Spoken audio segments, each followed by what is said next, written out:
ಕರ್ನಾಟಕದ number 1 PU college Excel PU college Guruvayanakere.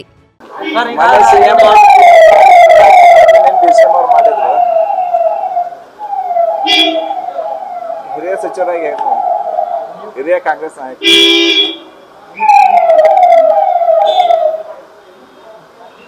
ಈಗ ನಾವು ನಿನ್ನೆ ಬಹಳ ಮಹತ್ವವಾದ ತೀರ್ಮಾನ ಮಾಡಿದ್ವಿ. ಕ್ಯಾಬಿನೆಟ್ಟಲ್ಲಿ 35 ವರ್ಷಗಳ ಹೋರಾಟ, ಮಾದಿಗ ದಂಡೋರ, ಮಾದಿಗ ಸಂಘ ಸಂಸ್ಥೆಗಳು, ಹೋರಾಟ ಸಂಸ್ಥೆಗಳು ಒಳ ಮೀಸಲಾತಿ ವಿಷಯದಲ್ಲಿ ಒಂದು ಚರಿತ್ರಾರ್ಹವಾದ ತೀರ್ಮಾನವನ್ನು ಸರ್ಕಾರ ಕೈಗೊಂಡಿದೆ. ಮಾನ್ಯ ಮುಖ್ಯಮಂತ್ರಿಗಳು, ಉಪಮುಖ್ಯಮಂತ್ರಿಗಳ ಒಂದು ಬೆಂಬಲದಿಂದ 17% 6 ಎಡಗೈಗೆ, 6 ಬಲಗೈಗೆ, 5 ಬೋವಿ ಲಂಬಾಣಿ ಮತ್ತು ಅದಕ್ಕೆ ಸಂಬಂಧಪಟ್ಟ 59 ಮೋಸ್ಟ್ ಬ್ಯಾಕ್ವರ್ಡನ್ನು ಕೊಟ್ಟಿದ್ದು. ಅವ್ರಿಗೂ ಕೂಡ ಮೋಸ್ಟ್ ಬ್ಯಾಕ್ವರ್ಡ್ ಕೂಡ 5ರಲ್ಲಿ ಅನುಕೂಲ ಮಾಡಿಕೊಡುವಂಥ ತೀರ್ಮಾನವನ್ನು ಮಾಡಿದೆ. ಎಂದು ಇತಿಹಾಸ ಇದು.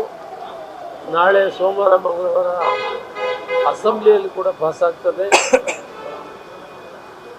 ಹೋರಾಟ ಮಾಡಿದವರಿಗೆ ಎಲ್ಲ ಸಂಘ ಸಂಸ್ಥೆಗಳು ಧನ್ಯವಾದಗಳನ್ನು ಹೇಳ್ತಾ, ಸರ್ಕಾರದ ಎಲ್ಲ ಸಚಿವರು, ಮುಖ್ಯಮಂತ್ರಿಗಳು, ಉಪಮುಖ್ಯಮಂತ್ರಿಗಳು ಒಟ್ಟಿಗೆ ಸೇರಿ ಇದೊಂದು ಮಹತ್ವವಾದ ತೀರ್ಮಾನ ಮಾಡಿ ಶೋಷಿತ ವರ್ಗಗಳಿಗೆ ನ್ಯಾಯವನ್ನು ಕೊಟ್ಟಿದ್ದಾರೆ.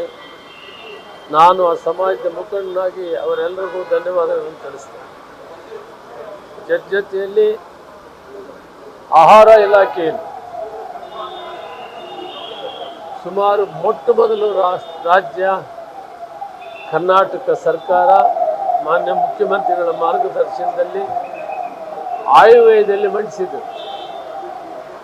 ನ್ಯಾಯಬೆಲೆ ಅಂಗಡಿಗಳನ್ನು ಶೋಷಿತ ವರ್ಗಗಳು ಕೂಡ ಸಮವಾಗಿ ಕೊಡಬೇಕಾಗ್ತದೆ.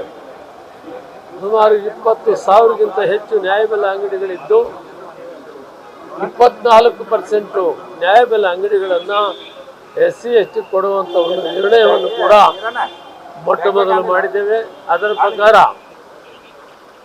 ಒಳ ಮೀಸಲಾತಿಯನ್ನು ಅನುಸರಿಸಿ SC ಮತ್ತು STಗೂ ಕೂಡ ಸುಮಾರು 3,000 ರಿಂದ 4,000 ನ್ಯಾಯಬೆಲೆ ಅಂಗಡಿಗಳನ್ನು ನಾವು ಕೊಟ್ಟಿದ್ದೇವೆ. ಎಲ್ಲಿ ಯಾರಿಗೆ ಕೊಡಬೇಕು, ಯಾವ್ಯಾವ ಉಪಜಾತಿಗೆ ಕೊಡಬೇಕನ್ನೋದು ಜಿಲ್ಲಾಧಿಕಾರಿಗಳನ್ನ ಅಧ್ಯಕ್ಷತೆಯಲ್ಲಿ ನಮ್ಮ ಇಲಾಖೆಯ ಜಂಟಿ ಕಾರ್ಯದರ್ಶಿಗಳು ಅಥವಾ ಉಪ ಕಾರ್ಯದರ್ಶಿಗಳು, ಜಾಯಿಂಟ್ ಡೈರೆಕ್ಟರ್ ಅಥವಾ ಡೆಪ್ಯೂಟಿ ಡೈರೆಕ್ಟರ್ ಇರ್ತಾರೆ ಜಿಲ್ಲಾ ಮಟ್ಟದಲ್ಲಿ, ಅವರು ಇದರ ಕಾರ್ಯದರ್ಶಿಗಳಾಗಿರ್ತಾರೆ.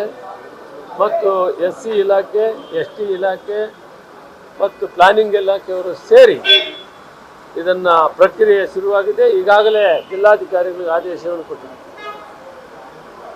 ಪ್ರಣಾಳಿಕೆಯಲ್ಲಿ ಯಾವ ರೀತಿ ನಾವು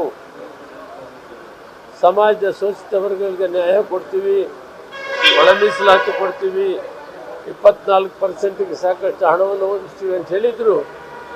ಮಾನ್ಯ ಮುಖ್ಯಮಂತ್ರಿಗಳು ಸಿದ್ದರಾಮಯ್ಯವರು ನುಡಿದಂತೆ ನಡೆದಿದ್ದಾರೆ. ಇದು ಬಹಳ ದೊಡ್ಡ ಪ್ರಮಾಣದಲ್ಲಿ ಸುಮಾರು 4,000 ನ್ಯಾಯಬೆಲೆ ಅಂಗಡಿಗಳು SC ST ಕೊಡೋದು ಇತಿಹಾಸದಲ್ಲಿ ಮೊಟ್ಟ ಮೊದಲು ಮಾಡ್ತಾ ಇದ್ದೀವಿ. ಇದರಿಂದ ಯುವಕ ಯುವತಿಯರು ಅನ್ಎಂಪ್ಲಾಯ್ಸ್ ಅಂತಾರೆ, ಎಲ್ಲರೂ ಸರ್ಕಾರಿ ಕೆಲಸ ಸಿಕ್ಕಲ್ಲ, ಇದರ ಮುಖಾಂತರ ಕೂಡ ಜೀವನ ಮಾಡಲಿಕ್ಕೆ ಅವಕಾಶ ಆಗ್ತದೆ ಅವರು ಕೂಡ ಅನ್ನೋದು ಉದ್ದೇಶ ಇಟ್ಕೊಂಡು ಈ ಕೆಲಸವನ್ನು ನಾವು ಮಾಡಿದ್ವಿ. ಎರಡು ಬಹಳ ಮುಖ್ಯವಾದಂಥ ವಿಷಯಗಳು. ಬೇರೆ ವಿಷಯ ನೀವೇನೋ ಕೇಳಿದ್ರೆ ಉತ್ತರ ಹೇಳ್ತೀವಿ. ಅದೇ ಸರ್, ಡಿನ್ನರ್ ಪಾರ್ಟೀಸ್ ಬಗ್ಗೆನೇ ಹೇಳಿಲ್ಲ ನೀವು.